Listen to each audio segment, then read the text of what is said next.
Hi, ആഹാരമൊക്കെ കഴിച്ചോ? ഇന്ന് ഞാൻ നിങ്ങൾക്ക് പറയാൻ പോകുന്ന കഥ, ഇപ്പം നമ്മൾ കുറേ ദിവസങ്ങളായിട്ട് കണ്ടിന്യൂസ് ആയിട്ട് നമ്മൾ കഥകളിങ്ങനെ കേൾക്കുന്നുണ്ട്. അപ്പോൾ ഇന്ന് ഞാൻ പറയാൻ പോകുന്നത് പണ്ട് ജീവിച്ചിരുന്ന ഒരു പ്രവാചകനെക്കുറിച്ചാണ്.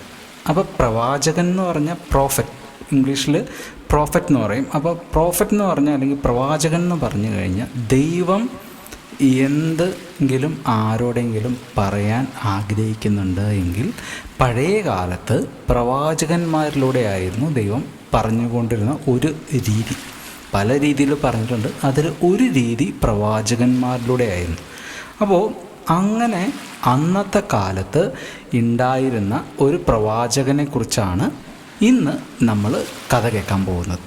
അപ്പോൾ ഇന്ന് ഞാൻ പറയാൻ പോകുന്നത് എലിയാവ് എന്ന് പറയുന്ന ഒരു പ്രവാചകനെക്കുറിച്ചാണ്.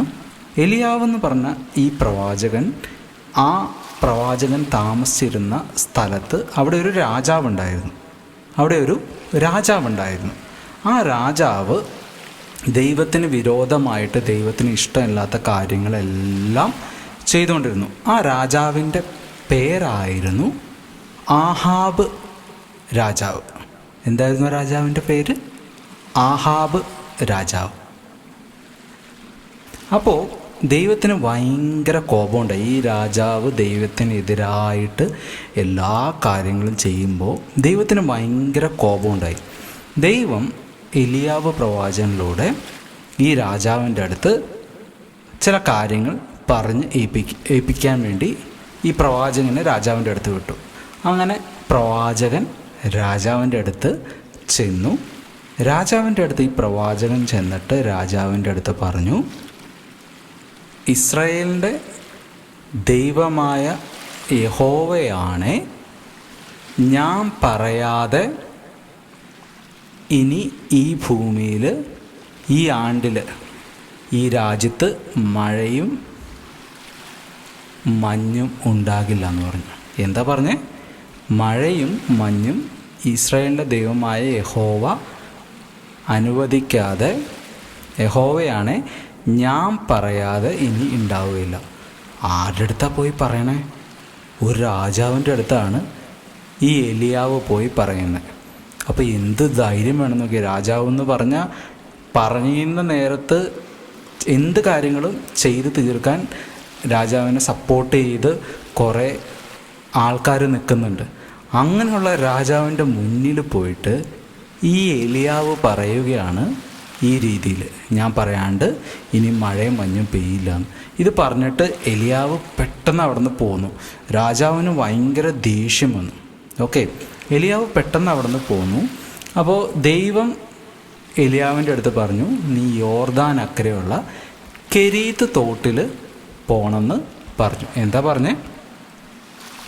ഈ രാജാവിൻ്റെ അടുത്ത് നിന്ന് നീ പോയി, യോർദാൻ എന്ന് പറയുന്ന നദിയുണ്ട്, ആ നദിയുടെ കിഴക്കേ സൈഡിൽ കെരീത്ത് എന്ന് പറയുന്ന ഒരു തോടുണ്ട്.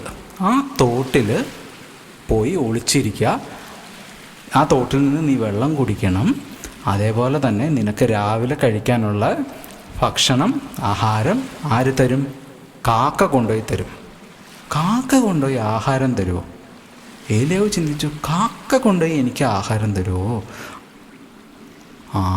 അങ്ങനെ കാക്കയുടെ കയ്യിൽ ദൈവം എലിയാവിന് കഴിക്കാൻ വേണ്ടി അപ്പവും, എന്താ കൊടുത്തെന്നറിയാമോ? അപ്പവും ഇറച്ചിയും. കാക്ക രാവിലെ, അവൻ എല്ലാ ദിവസവും രാവിലെ അപ്പവും ഇറച്ചിയും, വൈകുന്നേരം അപ്പവും ഇറച്ചിയും കൊണ്ടുവന്ന് കൊടുക്കും. അങ്ങനെ കൊടുക്കാൻ വേണ്ടി ദൈവം ഒരു കാക്കേനെ പറഞ്ഞ് ഏർപ്പെടുത്തി. അപ്പോൾ ചെറിയ കാര്യം ആണോ? ഒരു കാക്കേനെ നോക്കിക്കഴിഞ്ഞാൽ, കാക്കേനെ നമുക്ക് മക്കൾക്ക് അറിയാലോ അല്ലേ? കാക്ക കറുത്ത കളറിലിരിക്കും, ചെറിയ ചുണ്ടാണ് കാക്കയ്ക്കുള്ളത്. ഈ കാക്ക ഉള്ള ചെളിയും അങ്ങനെയുള്ളതിലൊക്കെ കൊത്തിപ്പറിക്കുക, അതൊക്കെ ചെയ്യുന്നതാണ്. പക്ഷേ ഈ കാക്കയുടെ കയ്യിൽ ദൈവം ഈ എലിയാവിന് തിന്നാനുള്ള അപ്പവും ഇറച്ചിയും എന്നും രാവിലെയും എന്നും വൈകുന്നേരവും കൊടുത്തു.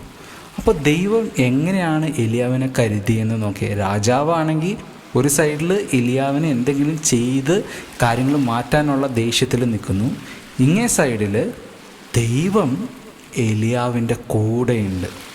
അവൻ അതൊക്കെ അനുസരിച്ചപ്പോൾ ദൈവം അവൻ്റെ കൂടെയുണ്ട്. ഇതേപോലെ തന്നെയാണ് നമ്മുടെ ജീവിതത്തിലും. ദൈവം എപ്പോഴും നമ്മുടെ കൂടെയുണ്ട്. നമ്മളെ ഒരിക്കലും കൈവിടുകയില്ല, ഉപേക്ഷിക്കുകയില്ല. എലിയാവിനെ കാക്കേനെ ഉപയോഗിച്ച് അപ്പവും ഇറച്ചിയും കൊടുത്ത് തോട്ടിലെ വെള്ളം കുടിക്കാനും പറഞ്ഞ ആ ദൈവം തന്നെയാണ് നമ്മുടെ ദൈവം. ആ ദൈവം നമ്മുടെ എത്ര ബുദ്ധിമുട്ടുള്ള സമയങ്ങളിലും ഞാൻ നിന്നെ കൈവിടുകയില്ല, ഉപേക്ഷിക്കുകയില്ല എന്നാണ് പറഞ്ഞിരിക്കുന്നത്. അതുകൊണ്ട് എന്ത് കാര്യമായിക്കോട്ടെ മക്കൾ പേടിക്കരുത്. മക്കളുടെ എല്ലാ കാര്യങ്ങൾക്കും കൂടെ ആരുണ്ട്? ദൈവമുണ്ട്.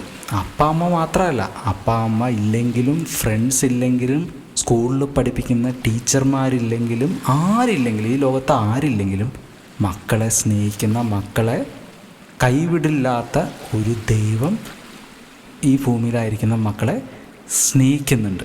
അതുകൊണ്ട് മക്കളും ആ ദൈവത്തെ സ്നേഹിക്കണം. അപ്പോൾ അതാണ് ഇന്നത്തെ കുട്ടിക്കഥ. അപ്പോൾ കഥ ഇഷ്ടമായി എന്ന് പ്രതീക്ഷിക്കുന്നു. അടുത്ത ദിവസം ഇനി വീണ്ടും ഒരു കഥയായിട്ട് വീണ്ടും ഒരു ദിവസം നമുക്ക് കേൾക്കാം. അപ്പോൾ കഥകളൊക്കെ ഇഷ്ടപ്പെടുന്നുണ്ടെന്ന് പ്രതീക്ഷിക്കുന്നു. പുതിയ കഥകൾ എന്തെങ്കിലും വേണമെങ്കിൽ കമൻറ്റിലോ ഒന്ന് ടൈപ്പ് ചെയ്തിട്ടാൽ മതി. അപ്പോൾ ശുഭരാത്രി. നന്നായിട്ട് ഉറങ്ങുക, നല്ല സ്വപ്നം കാണുക. നാളത്തെ ദിവസം നന്നായിട്ട് സന്തോഷത്തോടെ ഇരിക്കുക. Good night. ശുഭരാത്രി. ബായ്.